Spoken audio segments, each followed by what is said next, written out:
Chapter 3. I hit the ground hard, landing on both feet.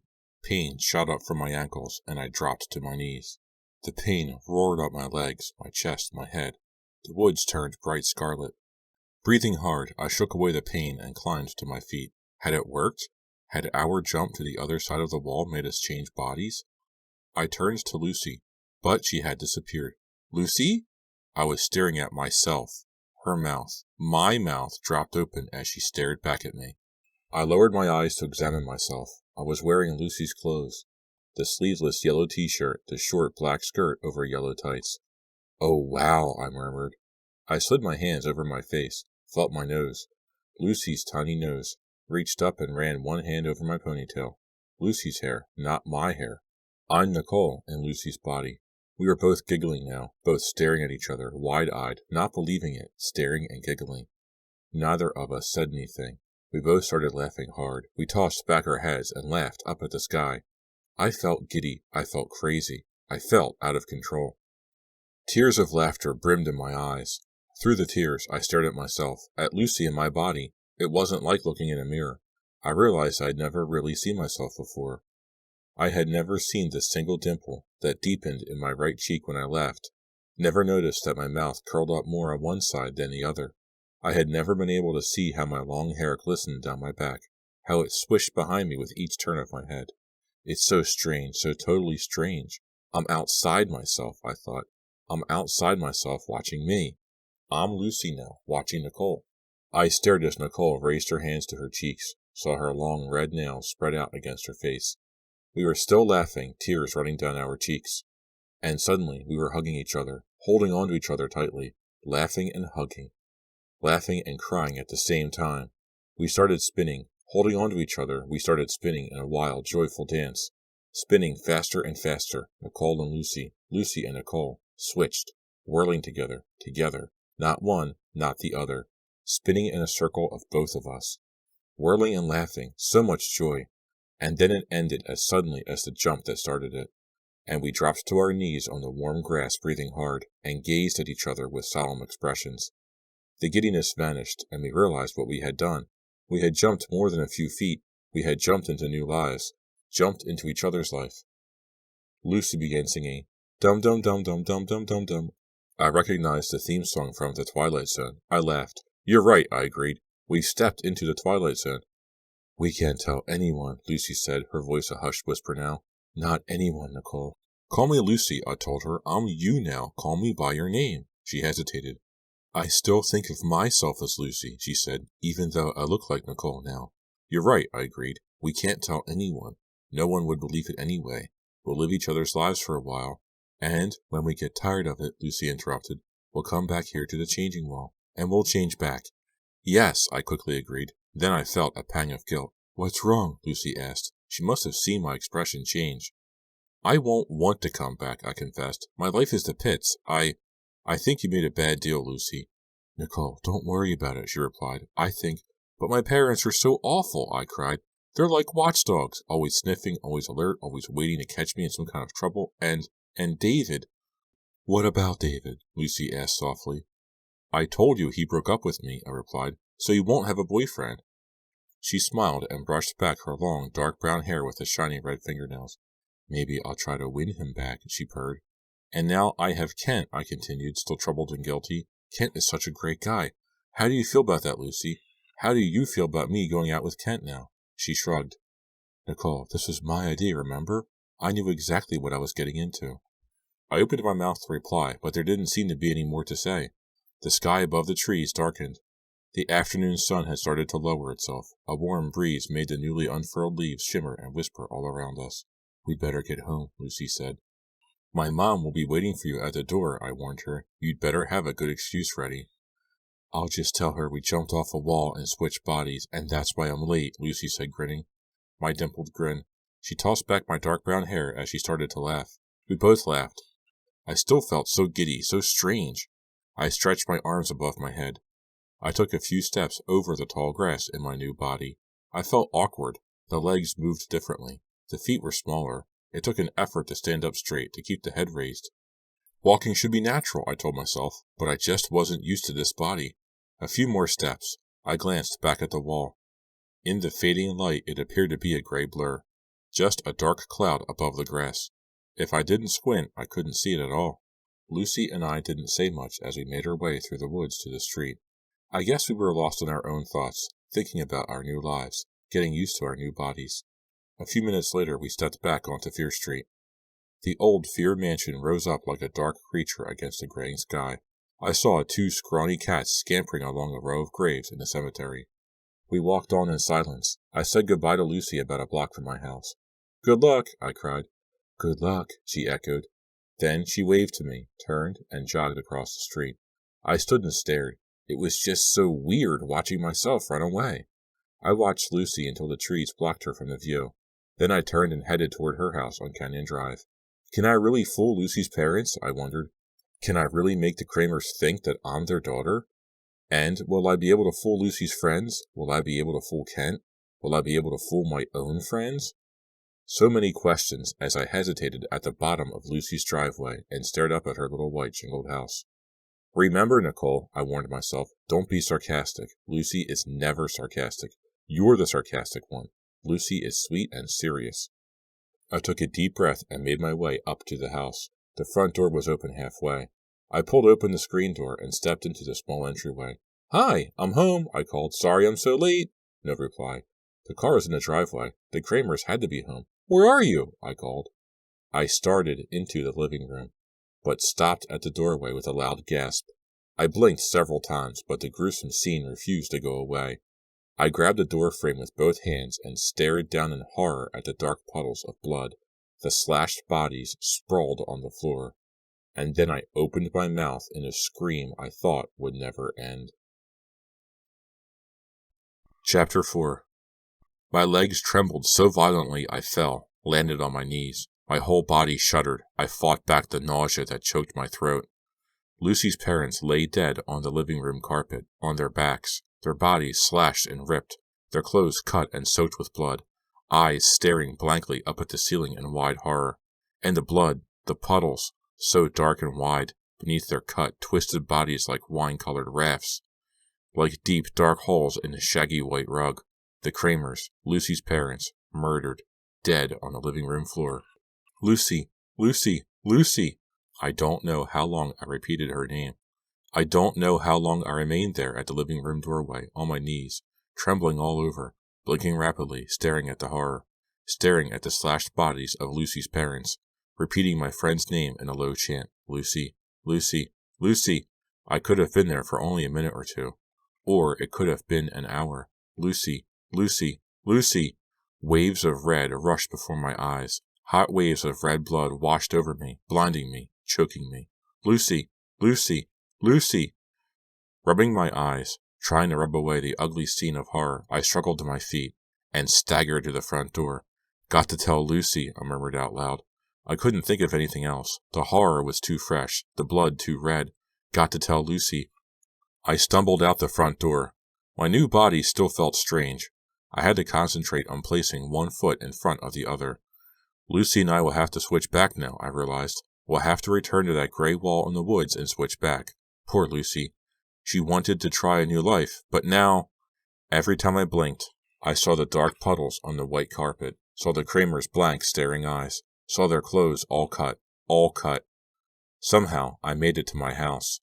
My ponytail had come undone, but I made no attempts to fix it. I had torn the yellow tights. The sun had lowered behind the houses, cooling the air, but I was drenched in sweat. I must have run the whole way, at least 6 blocks. I didn't remember running, but I was gasping for air, my chest heaving up and down, as I crossed the street to my house. Over the front lawn, the grass freshly mowed, moist blades sticking to my sneakers as I ran. Onto the front porch. "Lucy! Lucy!" My voice breathless and shrill as I frantically called her name. I stopped outside the front door, stopped to catch my breath, and to think. How could I tell her what I had seen in her living room? How could I tell her? How? Chapter 5. I'll have to get her alone, I decided. My parents will think I'm Lucy. They'll wonder why I am bursting in at dinner time. They'll wonder why my hair is all disheveled and my clothes torn. They'll wonder why I am so upset and out of breath. There will be so many questions, questions, questions. I'll drag Lucy outside, and then I'll tell her there was an accident. Yes, an accident, I decided. I won't break it to her all at once. I'll be careful and considerate. I won't just blurt out that her parents have both been murdered in their living room. I won't tell her about the blood. The blood. The blood. I swallowed hard, cupped my hand over my mouth as I started to retch. I couldn't hold it back any longer. The horror I had seen was too overwhelming. Bending over at the bottom of the driveway, I vomited until my sides ached. My stomach heaved again and again as if my whole body was trying to push away what I had seen. My legs trembling, I sucked in one deep breath after another, uttering low moans, waiting for my stomach to stop lurching. When I finally felt a little steadier, I made my way to the front door. I turned the knob. Locked. I started to call out, "Lucy!" but I stopped myself, remembering that she was Nicole now. I rang the bell. I heard it chime once, twice, 3 times inside my house. No reply. I stumbled off the front stoop and made my way around to the back. The kitchen door was locked too. Even though it was dinner time, the kitchen stood dark and empty. I knocked loudly on the kitchen door. "Anyone home? Nicole? Are you here?" I called. Silence. I pressed my forehead against the glass on the door and peered in again. No one home, I realized. Where were they? Had they gone out for dinner? "Lucy, where are you?" I whispered. "Lucy, you have to know what happened. I have to tell you, Lucy. I have to tell someone." I couldn't keep it to myself much longer. I couldn't hold the horror in without exploding, without going totally crazy. I backed away from the kitchen door, my hands pressed to my face. I expected to feel my long, red nails pushing against my skin. But of course, I didn't have my nails. I had Lucy's short, chewed-up nails. Picturing the Kramers on their living room rug, I began to feel the waves of nausea again. I knew there was nothing left to vomit up. My mind spun wildly. Who could I tell? Who? The Shadyside police? How could I tell the police before I told Lucy? How could I tell them before we switched back into our own bodies? No, I decided, it would be too confusing and painful for all of us. I won't tell the police until I've told Lucy, I told myself. And then Kent's face flashed into my mind. Kent. He was so smart and kind, so thoughtful, so understanding. Kent will listen to me, I decided. Kent will believe me. Kent will help me. I swallowed hard, struggled to catch my breath, to stop my legs from shaking. I pushed back the moist strands of blonde hair that had fallen across my forehead. Yes, Kent. Kent's house was only 2 blocks away. I jogged down the driveway, glancing back at my house, so dark and empty. 2 boys raced by on bikes as I reached the sidewalk. I didn't see them until they were practically on top of me. "Look out!" I heard one of them shout. I saw them swerve to avoid hitting me. "What's your problem?" the other boy shouted back. If only he knew, I thought sadly. I felt too strange, too upset to run. My heart fluttered in my chest like a dozen butterflies. My legs felt so heavy, as if I weighed 1,000 pounds. I walked through someone's flower garden.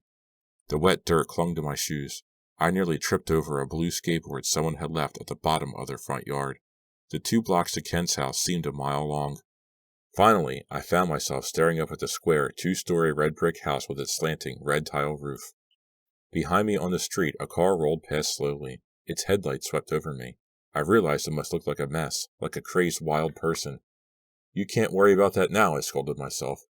If I had only been in my real body. Would that have made me feel any better? Probably not. I didn't remember climbing the sloping lawn to Kent's front door.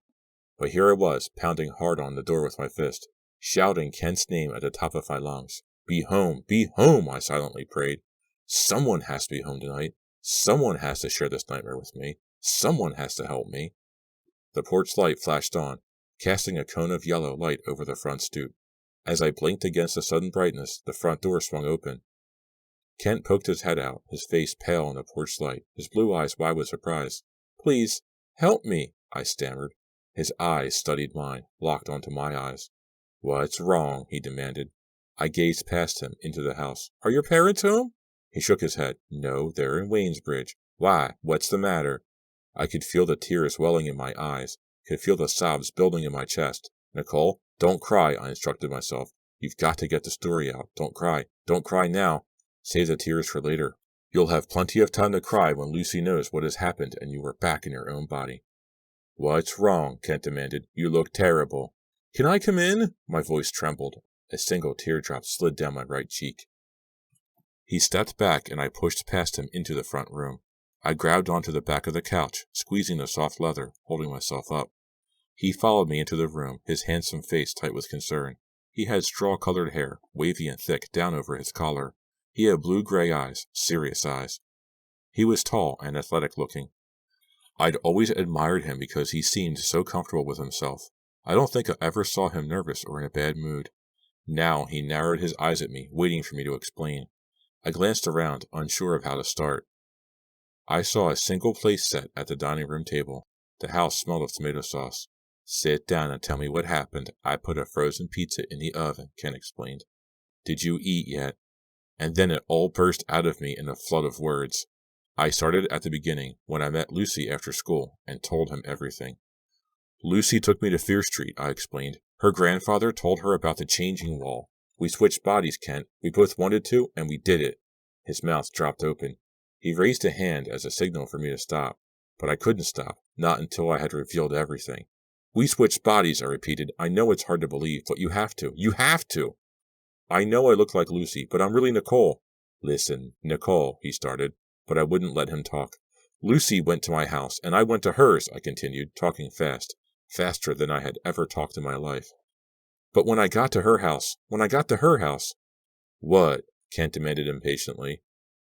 Oh, Kent, I cried, letting the tears flow now. Oh, Kent, it was so horrible. Both of her parents, both of them were murdered, slashed to pieces. I found their bodies on the living room floor, and I ran out. I've got to tell Lucy. I've got to. But she wasn't home. She wasn't at my house. She doesn't know, Kent. She doesn't know.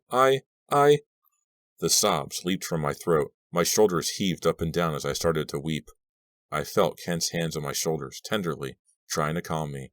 He held me and brought his face close to mine to whisper in my ear. It's okay, Nicole. It's going to be okay. He was being so gentle, so kind. I knew he would be. He was such a good guy. Nicole, I'll help you, he said softly. Don't worry, I'm going to help you. He led me around to the front of the couch and helped me lower myself onto the cushion. Then he stayed with one hand on my shoulder, talking to me softly until I finally stopped crying. Thanks, Kent, I murmured, wiping my soggy cheeks with both hands. Thanks. I'm going to get you some water to drink, he said, stepping away from the couch. Don't get up, okay? Just stay right there. Okay, I replied. I thanked him again. I took deep breaths, trying to calm myself. Be right back, Kent said. He stepped through the dining room and disappeared into the kitchen. A few seconds later, I heard his voice from the kitchen. Who is he talking to? I wondered. I pushed myself to my feet and crept to the dining room on trembling legs. Halfway through the dining room, I could hear Kent's voice clearly. I realized he was on the phone. That's right, officer, I heard him say. I'm keeping her right here, but you'd better hurry. She might try to get away. Chapter 6. A silent gasp escaped my throat. The room tilted in front of me. The floor rose up, and I had to grab the dining room table to steady myself. I felt so betrayed, so confused and betrayed. Why did Kent call the police? Didn't he believe my story? Did he think I murdered the Kramers? I heard him hang up the phone. Then I heard him walk to the sink. I heard the splash of water in the sink. He was getting me the glass of water he had promised. I hesitated, still holding on to the table edge, still waiting for the room to stop tilting and swaying. What should I do? There's no way I'm going to sit here and wait for the police, I told myself, not in Lucy's body. Unless I get back in my own body, no one will believe my story, I decided. Kent had just pretended to believe me. Kent must think I'm Lucy. He only called me Nicole to humor me, to calm me down, so he could sneak into the kitchen and call the police at his first opportunity. I could hear him shut off the water tap. I heard him open the freezer, heard the plop of ice cubes dropping into the glass. I took a step back, then another, moving back toward the living room. I'm getting out, I decided. I'm not waiting around here. Kent betrayed me. I'm not sure why. Hey, Nicole, how are you doing? He called from the kitchen. His cheerful voice made my skin crawl. I'd always thought he was such a great guy, so smart and caring. Now I hated him. Hated him for lying to me, for trying to trick me. Hated him for not being my friend. I turned and started to run. The room tilted and rose up as if trying to keep me prisoner. But I forced myself to run straight, burst into the front hallway. Nicole, wait. Hey, Nicole! I heard Kent's desperate shout behind me from the dining room. I hit the screen door hard with my shoulder and bolted out of the house. I leaped down all 3 steps of the front stoop and kept running. "Hey, Nicole, stop! Come back!" Was he going to chase after me? I darted across the street into someone's yard, ducked low behind their tall evergreen hedge, kept moving, ignoring the pounding of my heart, the flashes of red, the images of the blood-red puddles that flared up every time I blinked. I crossed another 3 or 4 yards before I dared to glance back. No sign of Kent. No, he wasn't coming after me. "What's your problem, Kent?" I asked out loud through gasps for breath. "What's your problem? Why did you do that to me? Lucy is your girlfriend, remember? Why did you call the police to come get your girlfriend?" Cupping a hand over my ear, I listened for police sirens. I didn't hear any. Somewhere down the block, 2 little kids were having a shrill argument. "Did not!" "Did too!" "Did not!" Hearing their innocent voices made my breath catch in my throat. I suddenly wanted to be a little kid again. I didn't want to be Lucy anymore. I didn't want to be 17. I didn't want to know there were 2 slashed bodies lying on Lucy's living room floor. I kept moving through front yards, crossing streets carefully, alert for the police. Alert for anyone who might be following me. Alert to every sound, every movement. "Lucy, I have to find you," I thought. "Lucy, I have such terrible news." Without realizing it, I had returned to my house. I slipped across the driveway and clung to the wide trunk of the old sassafras tree near the walk. The tree was an old friend. How many hours had I spent reading in its shade or playing around it with the neighborhood kids? Holding on to the trunk, I gazed up at the house, still dark and empty. "Lucy, where are you? Lucy, I need you." I scratched my knee, realized the tights were completely ripped. I swept my hair off my forehead. It felt wet and tangled. I must look like a horror, I realized. I heard voices, the neighbors stepping out of their house. I pressed against the tree, trying to hide myself. I can't stay here, I realized. I can't stay here staring up at an empty house. My mind whirred and spun like a cyclone. I pressed both hands against my temples, trying to force my thoughts to calm. I'll go back to Lucy's house, I decided. The neighbor's car started up. The sound made me jump. I pressed myself tighter against a friendly old tree trunk and waited for them to leave. Their headlights swept over my yard, rolled down the tree trunk. Can they see me here? I wondered. They didn't stop. I watched the car roll down the dark street. Back to Lucy's house, I told myself. To change into fresh clothes, and to fix my hair. And make myself look more together. I'll rush past the living room. I won't look in there again. I don't need to see the Kramers' bodies again. I see them every time I shut my eyes. I'll clean myself up. It'll make me feel a little better. And then I'll phone my house. I'll phone my house and keep phoning until I reach Lucy. I won't tell her the awful news over the phone. That would be too cruel, I decided. I can't do that to poor Lucy. I'll tell her to meet me in the Fear Street woods. I'll tell her we have to switch back into our own bodies right away. Then when we've switched back, I'll tell her what has happened. And I'll help her. I'll be there for her. She's always been there for me. Having a plan helped to calm me down a little. My heart still thudded in my chest, but the spinning, worrying cyclone of my thoughts slowed, and the ground stopped tilting as I walked. As I turned the corner onto Canyon Drive, I heard the wail of sirens, distant sirens. I stopped and listened.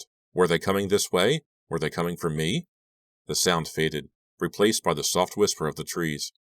I ran the rest of the way to Lucy's house, let myself in through the back door so I wouldn't have to go past the living room. I clicked on the kitchen light and glanced around. The kitchen gleamed, clean and orderly. No sign that 2 horrible murders had taken place in the next room. I shuddered and made my way to Lucy's room.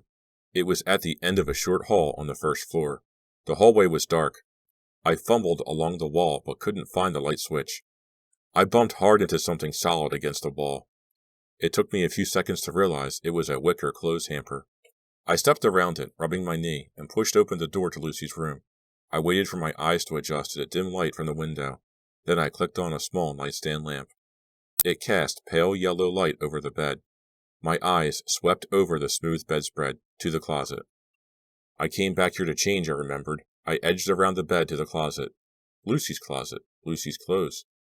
The sliding door caught. It seemed to be off its track. I needed both hands to slide it open. "Oh!" I uttered a cry as I stared into the closet. Empty. No clothes. 2 large cardboard cartons on the floor. How can the closet be empty? Where are Lucy's clothes? My heart thudded harder. I suddenly felt chilled. What's going on here? I spun away from the closet, lurched to the dresser against the wall, and began pulling open drawers. Empty. All empty. Why would Lucy take all of her clothes? The question repeated in my mind. Before I could answer it, I saw the blood-smeared knife on the desk, and all questions and thoughts flew from my mind.